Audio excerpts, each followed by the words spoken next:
No, čo si treba uvedomiť, čo som začal hovoriť, že vlastne pre nás bude dôležité vlastne práve to meranie nie GPS, ale práve to meranie aké? To meranie totálnou stanicou, hej?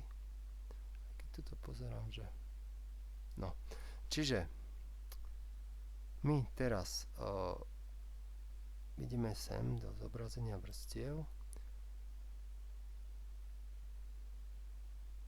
a necháme si zapnuté kontrolné body totálna stanica, hej, a kontrolné body GPS si vypneme, hej. A ešte nám tu zostalo bodové pole, čo sa nám tu tlačí do toho nášho, ale s tým sa popasujeme dáko. Dobre, vypneme si aj bodové pole teraz, čiže aj BP značky, BP výšky, BP kódy, aj BP čísla, čiže troška sa nám to sprehľadnilo. A v tejto chvíli si môžeme vypnúť dokonca aj pri tej totálnej stanici tie výšky, hej. Nech nám to tu nezavadzia. Dobre. Čiže ideme teraz jednoducho pospájame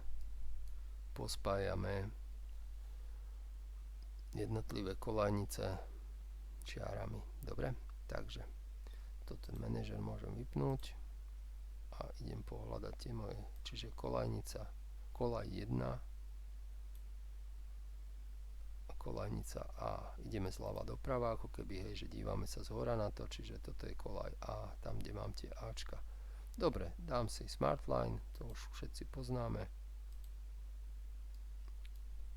Snap mám, kľúčový bod, môže zostať.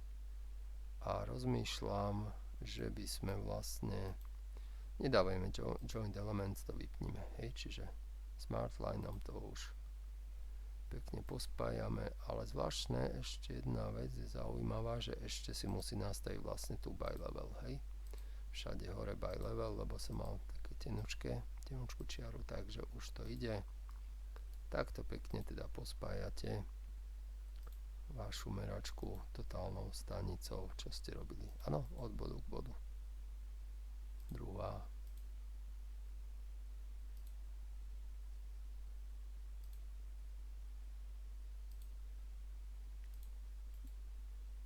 Tak.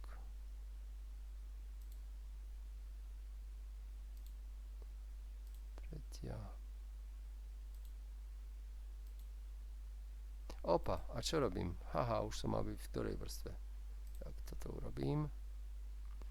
Už som mal byť, aj toto mám zle. No dobre, som sa zabudol, som sa zarozmýšľal nad obedom. Čiže musím si zmeniť vrstvu. Hahaha, kolaj 1, kolajnica B. Dobre. A už môžeme ísť ďalej. Hej, nezabudnú na tie vrstvy. Vidíte, tiež na to zvykne zabúdať. Dobre. No. Ideme kolaj 2, kolajnica A. Čiže pekne si to takto ja vyspájam všetko. No.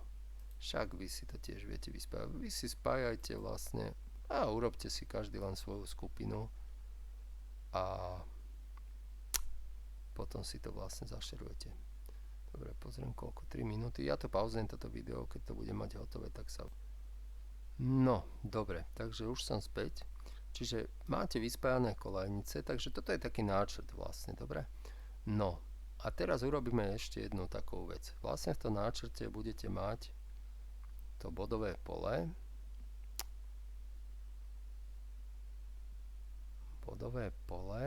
A samotné tieto kolajnice. Tu sem do tohto nebudeme pchať nejaké hodnoty, dobre, ale my si za chvíľu prekopčíme celú túto našu situáciu, už síce bez bodového pola, to si počistíme, dáme si to niekde na bok, kde si to celé zrotujete, tú svoju kolaj a vlastne tam si to rozpitveme ako keby, hej.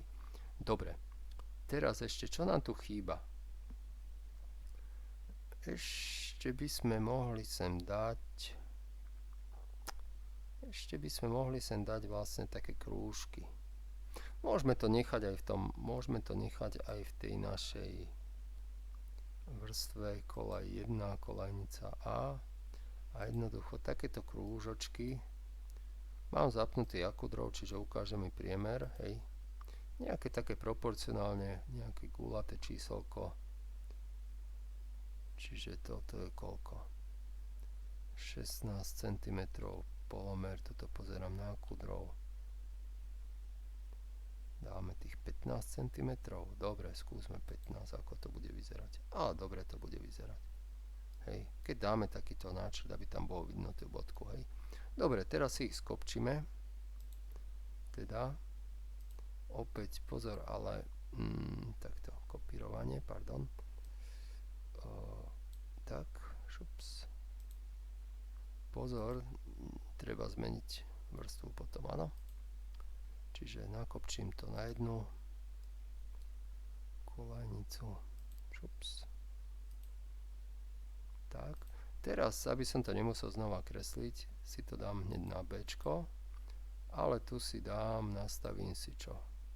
Aktívne atribúty podľa tejto vrstvy, kolajnica A, či kolajnica B, kolaj 1 a zmením tomuto prvému krúžku, teda tie atribúty. Dobre, keď sa priblížim, už by mal byť tam, áno, kolaj 1, kolajnica B a teraz znova ho budem kopírovať, hej. Čiže skopírujte si ho. No. Vaše body. Tak. Dobre. No, ja sa pohrám aj s tými ďalšími. Opäť to pauzujem to videjko a potom pôjdeme ďalej. No, dobre. Kuličky, krúžky mám doplnené, takže ideme ďalej. Teraz zapneme si tie vrstvy, pozrieme, ako to vyzerá s tými bodmi. Hej. No, bude to jeden chaos, ale to všetko budeme my upravovať. Hej. A dáme si aj to bodové pole.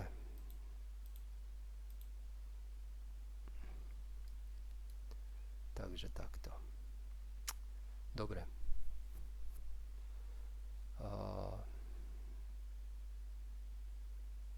Teraz rozmýšľam, ako by sme to... Otázka je, že čo pôjde vlastne do tlače z tohto. Bodové pole tam môžeme nechať s tým, že vlastne tie výšky, no vy tu máte niekedy... No, my budeme tlačiť vlastne čo? My určite nebudeme tlačiť tie GPS v tejto fáze, hej. Čiže tieto GPS ja povypínam. Hej, GPS si povypíname.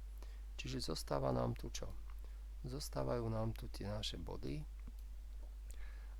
Takisto nebudeme tlačiť pri bodovom poli, nebudeme tlačiť kódy, takže tie tiež vypneme. Dobre, troška sa nám to tam vyčistilo. No, to už je docela dobre. Dobre, teraz bodové pole, poďme si to troška zvýrazniť. Dajte si aktívnu vrstvu, si nastavte podľa tejto bodky, alebo tu ju môžeme, bodové pole značky, tu si ju môžete nastaviť. Hej, nemusíme ísť do zmeny atribútov. A viete, že bod bodového pola musí mať vlastne taký krúžok s bodkou. Tak poďme si vyrobiť taký krúžok s bodkou, čiže dáme si už len ten krúžok.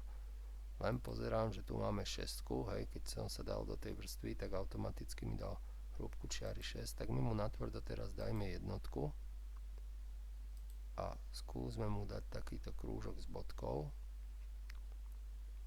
ktorý bude mať polomer, no, dajme mu 0,20, skúsime, ako to bude vyzerať. To je veľa. Tiež necháme 15, jak boli tieto bodky. Ale môžeme nechať 15, dobre. No, otázka je, že ako to on vytlačí. Keď si ja dám takto teraz, len tak zo žartu, alebo, no zo žartu, takto si musím dať. Asi takto, keď to chcem tlačiť. 9. minúta, v ďalšom si ukážem.